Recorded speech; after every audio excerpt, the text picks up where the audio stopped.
the sights and sounds of Friday football fever. KCRA3 High School Playbook starts now. Welcome to KCRA3's High School Playbook Show. I'm Del Rogers. It's week 3 of the playoffs where there were 18 semifinal round games played tonight. We begin in the Sac Joaquin section as Monterey Trail Mustangs played at the Folsom Bulldogs in a Division I battle. After falling behind early, the Bulldogs, they bite their way back into this deal. Quarterback Jake Reifmeyer finds Elijah Badger down the sideline, and check out Badger. He is able to get a foot down in the end zone, tying the game at 14 all in the second quarter. But the Mustangs, they wouldn't quit. With 2 minutes left in the first half, Khalid Bramsauer takes a handoff and plows into the end zone. It's 21-14 Monterey Trail at the halftime intermission. Now with the Mustangs leading by 5 late in the fourth quarter, they would put the nail in the coffin. Victor Timonen throws it up. Antonio Williams tracks it down and gets 2 feet down for the touchdown. Monterey Trail upsets the Folsom Bulldogs in their house. Final score 35-23. Now to Oakdale for Division IV showdown between the Oakdale Mustangs and the Merced Bears. The Bears, they made great plays tonight, like this one. Seth Scheidt to Alfonso Gary. Gary makes a great 40-yard touchdown catch in the back of the end zone for Merced. But Oakdale, they got tough on defense the rest of the night. Angel Ayala with a sack of the Merced quarterback. Then on offense, Zeke Safar takes a handoff and gets around the right side. And when this guy gets on the sideline, Safar streaks down 55 yards into the end zone for Oakdale. The Mustangs, they are headed to the Division IV section finals, taking care of business against Merced tonight. Final score 51-27. Also tonight, the Sierra Timberwolves made the trip north from Manteca to face the Rio Linda Knights. The Knights won the state championship last season. KCRA3 Michelle Dapper has the outcome from this D4 semifinal game. Division IV section semis, top-seeded Rio Linda hosting Sierra out of Manteca. The Knights with a 7-point lead at the half, but the T-Wolves tie it up. Shane Johnson fakes the handoff, delivers it 8 yards to Matt Dunham for the touchdown. Sierra scores 21 unanswered points. Kimoni Stanley from 2 yards out, a 21-7 lead. Back comes Rio, approaching that 2-minute mark. Kyle Deloney Spencer throws it up, and Cameron Scattaboo with a giant leap to come down with it. 2 seconds left. One final shot for the Knights to force overtime. Sierra comes in with a swarm to stun the defending state champs, 21-14. And we knew it was going to come down to the very last couple of seconds. You know, our defense did our thing. We did what we were supposed to. We watched film. We knew what they were going to do. It came down to heart, and we did it. Just heart, attitude, effort, and heart, 100% on everything we do, just like practice. So Sierra moves on to the D4 section semis. They'll take on Oakdale next week. In Rio Linda, Michelle Dapper for High School Playbook. All right, in Division V semifinal game, the Bradshaw Christian Pride played at the Center Cougars in Antelope tonight. The Cougs strike on the opening drive. Michael Wortham with the quarterback for the Center calls his own number. Wortham works at 65 yards to give Center a 7-0 lead. But Bradshaw Christian came back to play in this one. Check out this touchdown run up the middle by Evan Zeppieri. But Center seemed to score whenever they needed to. Michael Wortham again floats it up to Brandon Fernandez in the end zone. Center, they're headed to the D5 finals, busting Bradshaw Christian tonight by a final score of 47-12. Now for our first set of scores, we bring in our High School Playbook Band of the Week, the 35-member Center High School Band. Their band director is Sean Metcalf. Y'all hit it.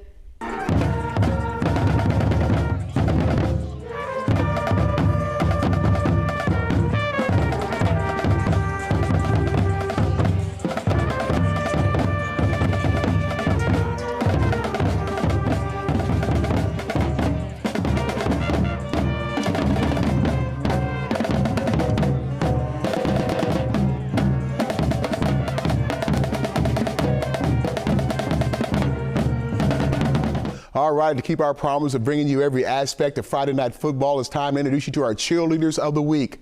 Here they are. The 19-member varsity cheerleaders from East Nicholas High School. They are a combination of varsity and JV cheerleaders. that are cheering on their football team on their quest for a 5th straight section title. The Spartans cheer team love to make their fans in the stands stand up and cheer every single game. That does it for the first half of the Playbook Show. Coming up after a quick commercial break, I've got our Fan of the Week plus our Great Clips Catch of the Week plus our Game of the Week. But for now, it's time to meet our high school playbook playoff game officials of the week, the 5-person varsity crew. Crew chiefs in the white cap, he's on the end, Arnold Gross. Arnold has refereed high school football games for 15 years, and he's a tax assessor for Colusa County.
Now, KCRA3 Sports, powered by Toyota.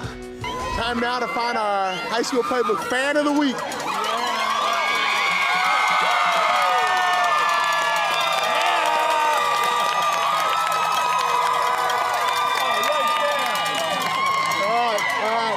All right. You're gonna have to speak for her. You have to speak for her. She's a fan of the week. What would she say? Go, Spartan, go!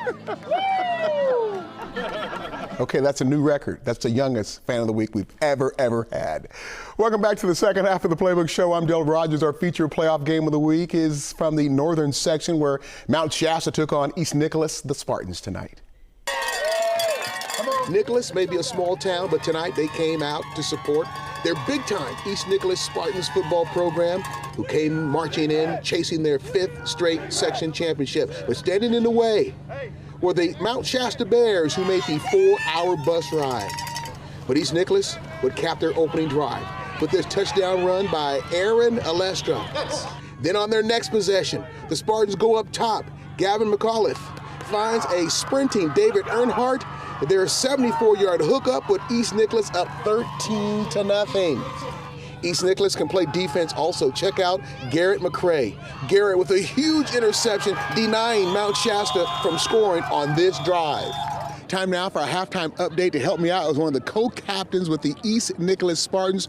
What's your name? What do we got? My name is Sophia Dunlap, and our current score is 32-7 with our Spartans leading. And at the end of the game, we're still going to be leading. Let's go Spartans! And in the second half, the Spartans would pour it on. Aaron Alestra, he takes a handoff. And this guy, he can run. Straight up run. Aaron bolts 66 yards into the land of quick six for East Nicholas for another Spartans touchdown. And while their O was lighting up the scoreboard, their D for East Nicholas was making big stops when they needed to. Garrett McCray with a stopper. East Nicholas is headed to the D4 section finals, mashing Mount Shasta 48-20. I'm just so grateful for what I have here, and this team is just something else. This is like a second family to me. They came out, they played hard, and they executed well, and we knew that we could beat them if we just played our game. In the Division V semifinal round game, Amador and Ripon came in with identical 10-1 records tonight. This Sac Joaquin section contest taking place at Ripon High School. Amador was hot from the start. Jake Schultz runs the ball like he will not be denied. Jake jukes and then carries everyone, it seems like, into the end zone for an Amador Buffaloes touchdown. Later in the game, for Amador, Cole Allen takes the rock. Wait for it, because number 11 gets loose. And he goes and gets 6 after going 60 yards into the land of quick six, and Ripon trailed 27-3 at halftime. Second half, Ripon came roaring back. Nico Ilardi hits Brandon Rainier. Over the middle, Rainier races into the end zone for another Ripon touchdown. Then Nico Ilardi hits another one of his favorite receivers, Mason Knight. That's a 30-yard touchdown. Ripon is headed to the D5 section finals, just getting by Amador 34-33. We got down and our kids never quit. I mean, they just kept fighting and fighting and fighting, and our quarterback is unbelievable. He was running the offense the last 2 quarters. We went down 27-3, and we knew we still had a fight in us, and we knew we just had to get the ball, get one score in the end zone, and if we could do that, we'd take one drive at a time, we could come back, and we did. Also, during our KSRA3 High School Playbook Show, we will showcase 2 games shot from Live Copter 3. And for the first set of Dignity Health Skylights, let's head to Elk Grove to Cosumnes Oaks High School. The Elk Grove Thundering Herd, they took on the Cosumnes Wolfpack in a Division II semifinal round game. For Cosumnes Oaks, Anthony Grigsby Jr. takes a snap from the shotgun, then he has fun, goes right into the end zone for a CO Wolfpack touchdown. But Elk Grove battled back. Carter Harris with a quarterback option keep coming up right here. 23 yards later, Carter Harris is in the end zone for Elk Grove. As a Thundering Herd, they hang on to beat Cosumnes Oaks. Final score 28-20. Our Dignity Health's other game from Live Copter 3 saw the Manteca Buffaloes play at the Capital Christian Cougars. With the winners, they head to the finals in D3. Cap Christian used their air attack to control the outcome of this one. Austin Amador to Max Rodarte. And then for Manteca, Trayvon Russell plows into the end zone to give the Buffaloes a touchdown. Manteca, they win this one by a final score of 20-14, Manteca over Cap Christian. Now, as we do every week during the Playbook Show, time to show off our Great Clips Catch of the Week. For the 3rd week of the playoffs, our Great Clips Catch of the Week was turned in by Gus Gedney of the Amador Buffaloes. Gedney makes a great play on the ball, even with the defender all over him. And Gus Gedney of Amador Buffaloes turns in our Great Clips Catch of the Week. Now for our second set of scores, we're going to go to our High School Playbook Band of the Week. 35-member Center High School Band. Their band director is Sean Metcalf. Hit it.